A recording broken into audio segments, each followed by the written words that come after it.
आपकी अम्मी की दस्तखत के साथ, आपकी अम्मी की वकालत के साथ, उस वक्त जब आप कोमे में थी। तुम्हारे कहने का मतलब है अलीना को सब कुछ पता चल गया, सब कुछ, सारी हकीकत। ऐसा ही है। मैंने सोच लिया कि वक्त आ चुका है इस बकवास और जाली खेल को खत्म कर दिया जाए। और जहाँ तक नफ्सियाती मसले की बात है, मैं डॉक्टर से बात कर लूंगा, तो अब आपको फिक्र करने की कोई जरूरत नहीं।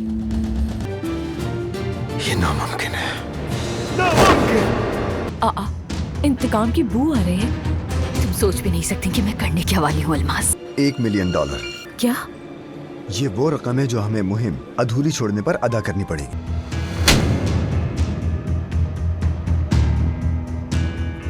अगर तुमने अब वो काम नहीं छोड़ा। काम नहीं छोड़ा तो क्या? तुम धमकी दे रहे हो मुझे? ये कैसी खुदगर्जी है, कैसा गुस्सा है? अली मुझे वाकई नहीं पता मैं क्या कहूँ। तुम कहोगे नहीं, अब तुम सिर्फ करोगे।